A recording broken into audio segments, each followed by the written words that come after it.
문해력에서 어휘력은 굉장히 중요합니다. 글을 잘 읽으려고 하거나 잘 쓰려고 하면 어휘력이 정말 중요해요. 그런데 어휘력을 어떻게 쌓을 수 있는지에 대해서 사람들이 어떻게 알고 있느냐면 단어를 외우는 거예요. 모르는 단어를 외우는다고 해서 문해력이 좋아질까요? 어떻게 단어를 공부해야 되는지를 잘 몰라요. 그래서 저는 이 영상을 통해서 어떻게 단어를 공부해야 문해력으로 바뀔 수 있는가, 이 부분에 대해서 말씀을 드리려고 합니다.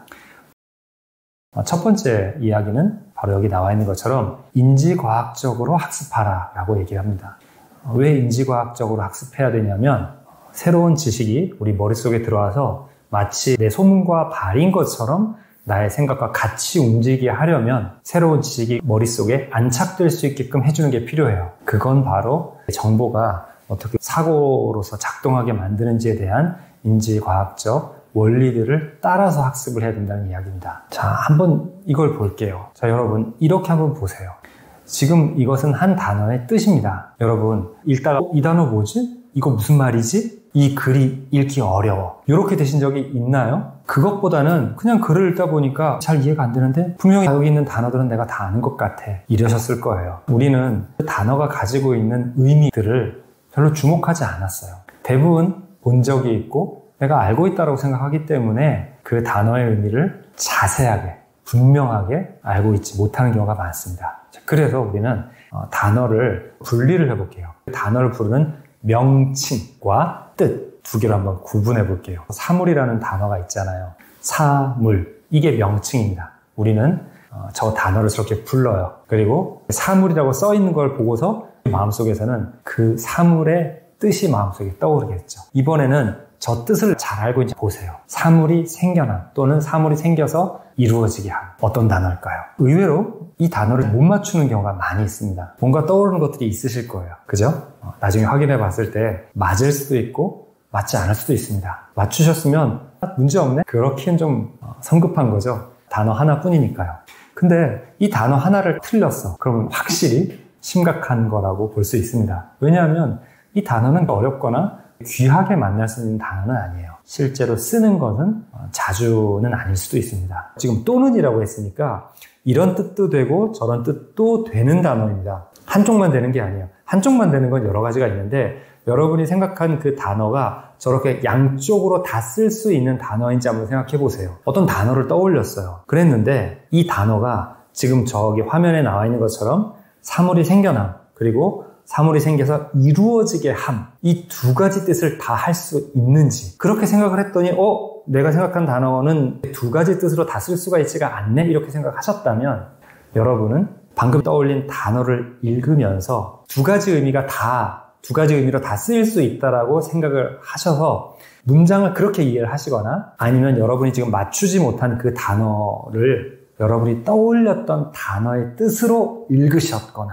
이런 오류가 있을 수가 있는 거죠. 못 맞추셔도 사실은 학습 효과가 있습니다. 지금 이거는 여러분의 단어 지식을 점검하고 지금 정확한 대답을 못 하셨다 하더라도 의미에 마음을 집중시킬 수 있는 효과가 있습니다. 자, 그 다음 예문이에요. 예문을 보시고 어떤 단어가 맞겠는지 생각해 보세요. 집어넣어 보시고 저기에 찰떡같이 들어갈 수 있는 단어를 생각해 보세요. 지금 한 페이지가 넘어갔으니까 그 전에 여러분이 읽은 뜻이 머릿속에 생각이 안 날 수도 있어요. 여러분이 충분히 뜻풀이를 눈여겨보고 마음속으로 의미에 대해서 계속 생각해보지 않으셨다면 한 페이지 넘어갔을 때 여러분의 생각은 아까 화면에 나와 있던 그 설명에서 이미 떠나 있을 겁니다. 그렇게 되면 여러분은 예문을 보면서 처음부터 다시 단어를 맞추려고 노력을 해야 되는 거죠. 이러한 버릇도 여러분이 극복해야 될 부분이기도 합니다. 뭐라고 설명이 되어 있는데 그것을 읽고서 이런 거구나, 이걸 말하는 거구나, 이걸 말하는 게 아닐까? 이렇게 자기 생각을 분명하게 하는 버릇이 되어 있지 않다면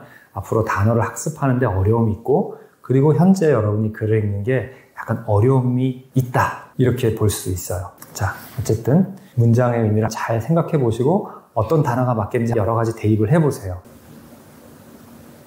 이제 보여드리겠습니다. 생성 과정.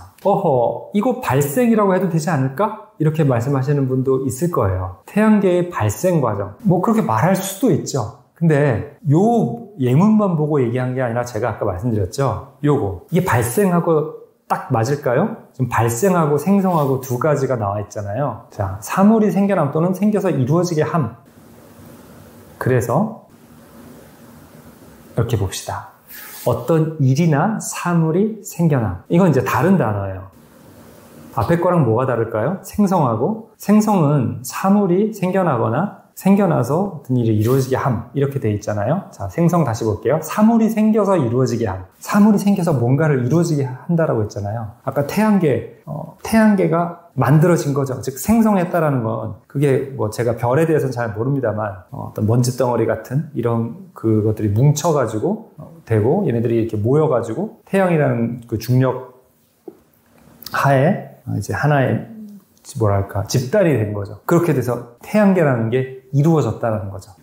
만들어졌다는 건 누가 만든 건데 지금 생겨났다라는 거는 어떤 결정적 요인에 의해서 이러이러한 조건에 의해서 생겨났다, 이런 느낌 아닌가요? 자, 근데 거기에 비해서 다음 단어는 어떻습니까? 아이고, 어떤 일이나 사물이 생겨나. 일이나 사물이에요. 아까는 일이 없었잖아요. 그죠? 아까 생성은 일이 생성되었다? 조금 안 맞아요. 그러니까 비슷한 부분이 있는데 사물이 생겨났다는 뜻은 비슷했는데 사물이 생겨서 이루어지게 되었다, 이런 뜻은 이 단어에는 없고, 그리고 일에도 생긴다라는 점에서 차이가 있는 거죠. 예문을 볼게요. 전혀 예기치 못한 사건이 했다. 사건. 아까 일이니까 뭐 일하는 거? work? 그거냐, 아니면은 어떤 현상인가? 뭐 여러 가지 생각할 수가 있죠. 어쨌든 사건이니까 사건도 일에 포함되는 거죠. 이벤트인 거죠. 전혀 예기치 못한 사건이 생성했다. 안 맞죠? 생성은 아니에요. 즉 다른 단어인데 여기는 뭐가 맞겠습니까? 발생했다. 자, 그러니까 발생은 어떤 일이 발생했다든지 어떤 사물이 만들어진 것도 발생인 거죠. 그러면 태양계가 생성, 발생 과정 해도 될까요? 됩니다. 돼요. 되는데 아까는 생성의 의미를 제가 주고 그 다음에 예문을 했잖아요. 그러니까 그 뜻을 가지고 있으면서 그 예문에 들어갈 수 있는 단어를 찾으라, 이렇게 된 거죠. 즉 생성이라는 단어를 여러분이 생성이라는 단어의 뜻에 충분히 마음을 쏟을 수 있고 꺼내고, 또는 내가 생성에 대해서 이 정도로 조금 제한적으로 알고 있었구나, 이 부분을 발견할 수 있도록 도와드리는 부분이에요. 그래서 여러분이 단어 학습을 이렇게 하는 게 필요하다는 거죠. 물론 이게 전부가 아니다. 이건 정말 제가 지금 소개하는 방법 중에 아마 한 5분의 1 정도밖에 안 돼요. 끝까지 영상을 보시면 여러분이 충분히 단어를 공부한다는 게 어떤 건지를 잘 알 수 있게 됩니다. 단어를 비교하는 것도 굉장히 중요합니다. 우리말 단어가 익숙하지 않은 외국 성인들이 우리 말을 배울 때, 단어를 공부할 때 반대말을 함께 익혀라, 이렇게 얘기를 합니다. 아니면 한국어 교육에서 반대말을 같이 가르치라고 얘기를 합니다. 근데 우리는 한국어가 모국어잖아요. 우리도 그러니까 영어, 외국어를 공부할 때는 어떤 단어와 반대말을 같이 공부하면 이 단어들의 개념들이 머릿속에 잘 들어옵니다. 근데 우리말은 모국어니까 반대말보다 조금 더 정교하게 익힐 수 있도록 유의어라고 해요. 비슷한 단어들을 함께 익히면은 각각을 더 분명하게, 더 확실하게 이해할 수가 있어요. 물론 동시에 2개, 3개 단어를 같이 공부할 수 있는 효과도 생기죠. 자, 생성과 발생을, 차이점을 분명히 이해하시기 바랍니다. 지금 한번 머릿속에서 생각해보세요. 해야 되는 거구나, 이렇게 넘어가는 게 아니라 지금 생각해보세요. 아까 따로따로 생성 이런 거였고 발생 이런 거네 라고 했다면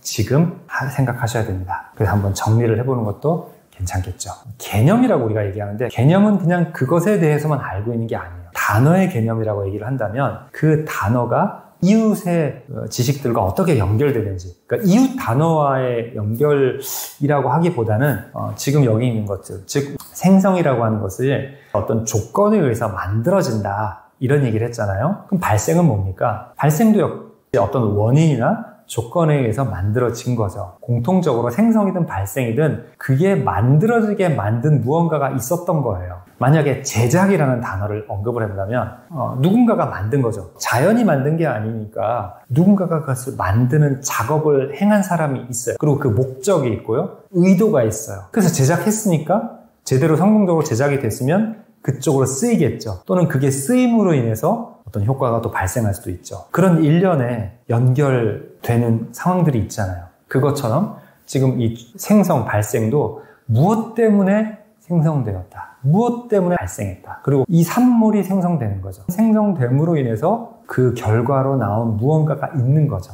그래서 이 각각의 단어들이 갖고 있는 개념들이 서로 연결되어 있다는 거. 그런 연결되어 있는 의미들 가운데에서 특정 단어가 우리 마음속에 야, 이런 생각을 좀 해봐 라고 하는 게 있다라는 거죠. 밀가루 반죽에다가 컵 같은 거를 이렇게 꽉 찍으면 동그랗게 구멍이 나잖아요. 그것처럼 단어는 요 뜻만 있어. 이 단어는 여기까지만 의미해. 이렇지 않아요. 옆에 퍼져 있는 그 밀가루 반죽처럼 이렇게까지 큰 멀리까지 의미할 수 있는데 원형이라고 할까요? 집중적으로는 요 뜻을 가지고 있다. 이렇게 보는 게 좋습니다.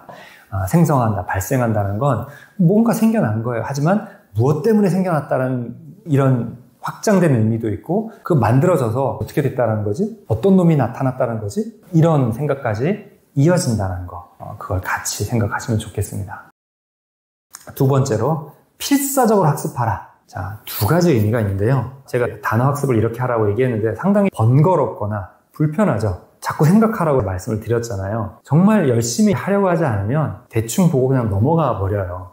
근데 필사적으로 학습한다는 건 뭡니까? 이런 거 하나도 놓치지 않고 쉽게 편하게 가려고 하지 말고 필사적으로 붙들어라는 거죠. 정말 이 마음속에 잘 들어왔나? 내가 이 단어 앞으로 잘 쓸 수 있을까? 말하거나 쓰려고 할 때 단어가 탁 머릿속에서 떠오를까? 아니면 글을 읽으면서 단어를 만났을 때 단어 이렇게 많은 단어들이 내가 눈으로 빠르게 지나갈 때 이 의미가 머릿속에 팍 들어올지 이걸 냉정하게 또는 면밀하게 생각하면서 그때 단어가 탁 떠오르거나 단어의 뜻이 확 떠오를 수 있을 만큼 필사적으로 공부를 하라는 거예요. 필사적으로 공부하는 방법 중에 하나가 써보라는 거죠. 필사적으로 중의적입니다. 써봐야 돼요. 썼는데 안 나오면 학습이 안 된 거죠. 그래서 내가 정말 어떻게 알고 있는지 이 단어의 뜻이 무엇인지를 써보는 거예요. 썼더니 빈약하거나 모르거나 아니면 잘못됐거나 이것들이 발견이 되기 때문에 필사를 해야 됩니다. 그렇게 내가 단어를 이렇게 알고 있어 라고 쓸 정도로 필사적으로 공부를 해야 단어가 제대로 마음속에 장착이 됩니다. 또는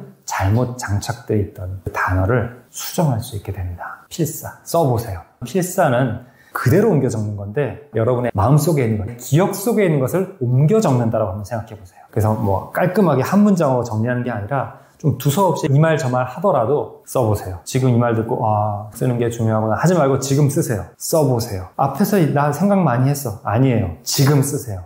아까는 아까 보고 생각하고 이랬던 거고 지금 남아있는지를 확인해 보세요. 지금 안 남아있으면 다음번에도 안 남아있을 거고 쓰려고 한다거나 읽을 때 떠오르겠습니까? 안 떠오르죠? 지금 쓸 수 있더라도 그때 떠오를지는 몰라요. 반복을 해야 되니까요. 쓰십시오, 지금. 자, 의미를 설명하세요. 자, 그런데 여러분이 지금 쓴 생성은 이런 뜻이고 발생은 이런 뜻이야 라고 하는 것 안에 이런 내용들이 있었는지를 점검해 보세요. 아까 생성은 사물이 생겨나거나 생겨나서 이루어지게 함 이렇게 얘기를 했잖아요. 그것만 그대로 적을 수도 있는데 여러분이 내가 생성은 이렇게 알고 있는데 하고 좀 세세하게 쓰다 보면 생겨났다라고 했잖아요. 생겨났다라는 말 안에는 없던 게 생겼다라는 거죠. 그럼 없던 게 생겼다라는 거니까 발생도 똑같지 않아? 이렇게 생각할 수 있는데 생성에서는 확실하게 처음 생겨나는 것 이렇게 얘기를 했죠. 여기는 또 새롭게 일어나는 일 이렇게 돼 있어요. 그럼 이게 뭐가 다른 거야? 자, 한번 생각해 볼게요.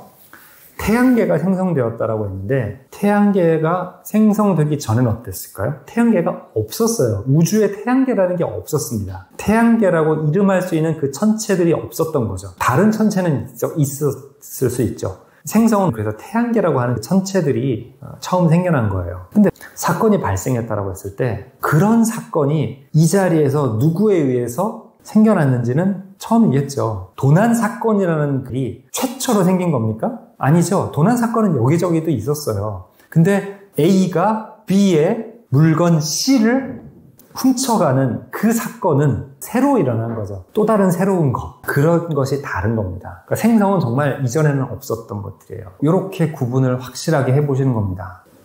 그러니까 내가 글을 쓰려고 할 때 생성이라는 단어를 쓰는 게 좋을지 발생을 쓰는 게 좋을지 무엇에 관해서 어떤 이야기를 하려고 할지 마음속에서 잘 판단을 하셔서 거기에 맞는 단어를 쓰면 읽는 사람이 저 단어를 잘 안다면 여러분이 의도한 그 생각을 분명하게 하게 만들 수 있어요. 근데 아니면 내가 잘못 쓴 단어에 의해서 잘못 가다가 마치 길 안내를 잘못해서 딴 데로 갔다가 돌아오는 것처럼 그런 일이 벌어질 거예요. 지금까지 몇 가지 얘기들을 했습니다. 제가 이제 해드릴 얘기가 더 있는데 너무 길어지니까 여기까지만 말씀을 드릴게요. 인지과학적 원리 3가지, 거의 6가지인데 지금 일단 첫 번째 페이지에 나와 있는 요거부터 말씀을 드릴게요. 의미 회상과 의미 부호가 있는데 처음 그 생성이라는 단어의 뜻만 먼저 봤잖아요. 내 머릿속에서 저런 의미가 뭐지? 하고 뜻에 집중하게 만든 다음에 그 뜻을 떠올리게끔 했어요. 그러니까 기억 속에서 의미 정보를 인출하는 거죠. 의미 회상을 하게 되면 의미 정보를 인출하는 연습이 됩니다. 운동이라는 건 뭐예요? 어떤 동작을 자꾸 반복하잖아요. 그러면 그것을 반복할 수 있는 근육이 생기거나 그 동작을 잘할 수 있게 되죠. 그것처럼 우리가 머릿속에서 단어를 떠올려서, 즉 알고 있는 단어를 꺼내서 써야 되죠. 그 단어의 의미를 떠올려서 문장이나 글을 이해할 때 반영을 시켜야 되는 거잖아요. 그래서 이렇게 하는 거예요. 우리가 흔히 외울 때는 이 단어는 이런 뜻이야 라고 막 반복을 하죠.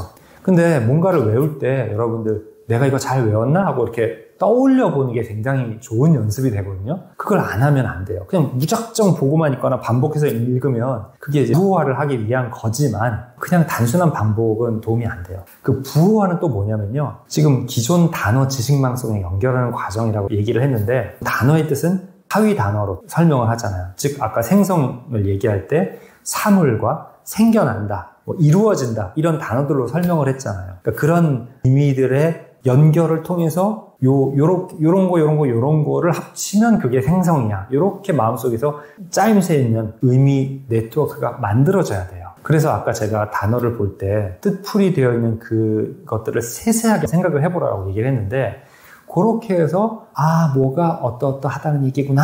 그거를 해야 부호화가 되는 거예요. 그래서 제가 부호화 시키기 위해서 의미를 자세하게 보고 우리가 간과할 수 있거나 생각해보지 않았기 때문에 놓쳤던 단어의 뜻을 열심히 들여다볼 수 있도록 이런 뜻을 가진 단어는 뭘까요? 이런 얘기들을 했죠. 그리고 그것을 손을 쓰게 했어요. 그 쓰는 게 바로 제대로 의미회상을 해보는 거죠. 성공적으로 의미회상이 되는지를 테스트해 볼 수 있는 기회가 됩니다. 자, 이렇게 공부를 하시는 게 필요한 거죠. 두 번째로는 의미 정교화. 알고 있는 것, 어느 정도 알고는 있는데 정교화를 하게끔 기회를 드렸어요. 다른 단어와 비교해서 보는 것도 의미 정교화입니다. 그리고 의미망 구축이라고 돼 있죠. 그러니까 이건 아까 그 전에서 단어 의미망 얘기를 했는데 이때 의미망은 단어의 의미가 아니라 지금 개념들이라고 얘기를 했어요. 그러니까 그런 개념들 사이에 연상적, 논리적 관계를 조직하라. 그래서 아까 제가 의미망 구축했을 때 초래, 야기, 생성, 발생, 소산, 산물 이렇게 했잖아요. 그게 이렇게 쫙 연결된다는 거. 그런 의미망을 만들라는 거죠. 그런 의미망 안에 약간 주요 지점처럼 단어들이 위치를 하는 거예요. 그래서 이렇게 학습을 하라. 이런 것들이 되게 하라. 그래야 여러분이 글을 읽거나 쓸 때 단어가 된다. 이렇게 제가 말씀을 드리는 거예요. 어휘를 학습하는 책 중에서 단순하게 이 단어는 이런 뜻이야. 이거는 상당히 학습하는데 정말 극히 일부를 얘기해 주는 거고요. 글을 잘 이해하느냐가 아니라 이 단어 무슨 뜻이지? 이렇게 물어볼 때는 그렇게 공부하는 게 도움이 돼요. 하지만 읽고 쓸 때는 그렇게 단어를 공부해서는 도움이 안 됩니다. 단어를 둘러싼 여러 가지 지식들을 많이 주는 책도 있습니다. 그런 부분들이 저런 의미만 구축하는 데 좀 도움이 돼요. 근데 그렇게 해설된 단어들은 대부분 우리가 일상적으로 쓰거나 지금 생성이나 발생 이런 단어들이 아니라 인지과학 이런 거는 좀 용어 같은 거잖아요. 그래서 이제 생성이든 발생이든 야기, 소산, 산물 이런 단어들을 분명하게 알고 부족한 부분들을 메울 수 있게 해주질 않아요. 그런 건 어떻게 보면 지식 사전 같은 게 돼버리는 거죠. 자, 오늘 제가 보여드리지는 않았는데 또 하나 필요한 게 뭐냐면 이 세 번째 거예요. 단어가 어떤 맥락에서 사용되는지 이런 것들이 약간 실전 연습 같다고 보면 됩니다. 실전 연습에 실제 쓰는 상황에 숙달되어 있느냐 이거예요. 자, 맥락적 상황 표상. 이 단어가 어떤 상황을 얘기할 때거나 어떤 내용과 함께 더불어서 쓰느냐 이런 거예요. 생성, 아까 태양계 했잖아요. 생성이라는 단어는 우주나 자연에 쓰는 건가 보다. 이렇게 맥락적 상황이 표상이 되는 거죠. 하지만 생성이라는 단어가 꼭 자연물에만 쓸까요? 그렇진 않아요. 제가 예문을 하나 만들었었는데 데이터가 생성된다. 자연물이 아니죠. 인위적으로, 인공적으로 만들어내는 거예요. 근데 한편으로는 데이터는 이제 기상 데이터 같은 것들도 있잖아요. 자연의 움직임, 자연에 관한 정보들을 어떤 식으로 수합해서 어떻게 코딩하느냐. 그건 이제 인간이 만들어낸 수단을 통해서 되는 거죠. 그런 것에 의해서 생성되는 거죠. 데이터를 생성한다고 한다면 어떤 것에 대한 데이터냐, 어떻게 해서 만들어졌냐, 그게 만들어지게끔 하는 도구가 있었으니까 또는 작업이 있었으니까 데이터가 생겨난 거잖아요. 그렇게 얘기를 하는 거죠. 맥락적 의미 구축, 어떤 단어나 문장을 이해할 때 능동적으로 형성 조정하는 인지 과정, 그러니까 요게 되도록 해야 되는 거예요. 단어도 뜻이 1, 2, 3번이 있잖아요. 사전에 나와 있는 뜻뿐만 아니라 여러 가지 의미들이 있는데 그게 그 단어가 사용된 모든 경우에 똑같이 다 반영이 되느냐? 그게 아니거든요. 어떤 부분이 좀 더 강조되거나 어떤 부분을 좀 중점적으로 얘기하기 위해서 쓰인 거예요. 그런 것들을 파악할 수 있어야 된다는 거죠. 그러니까 이 단어는 항상 이러니까, 자, 이 컵은 항상 이런 모양이니까 이렇게만 써야 돼. 그건 아니죠. 초등학교 때 실로 전화기 만들어 쓰기도 하죠. 컵 빨리 이렇게 접는 놀이할 때도 쓰죠. 옛날에 군대 갔다 온 복학생들이 이렇게 둘러서서 이거 갖고 발차기, 제기차기 하면서 놀았어요. 종이컵처럼 단어는 다양하게 사용됩니다. 그러니까 종이컵을 딱 봤을 때 이거 이렇게 쓰면 되겠네 처럼, 또는 이 종이컵이 이렇게 쓰이고 있다는 걸 우리가 보고 이해하는 것처럼 어떤 맥락에서 쓰이고 있구나, 또는 어떤 맥락에서 쓸 수 있구나, 요것들을 아는 연습도 필요해요. 여러분에게 그것을 보여드릴 수도 있지만 여기서 내용이 너무 길어지니까 이렇게 한번 말씀을 드립니다. 자, 여러분들 이렇게 단어를 학습하셔야 그 단어가 여러분의 읽기와 쓰기에 반영이 됩니다. 자연스럽게 읽고 많이 쓰다 보면 될까요? 내가 할 수 있는 쪽, 할 수 있는 부분만 자꾸 사용하게 돼요. 새로운 거를 집어넣어서 여러분의 읽기와 쓰기를 확장시키려 하신다면 실제로 어떻게 쓰느냐를 대비해서 이와 같은 방법으로 인지과학적으로 필사적으로 열심히 공부하셔야 됩니다.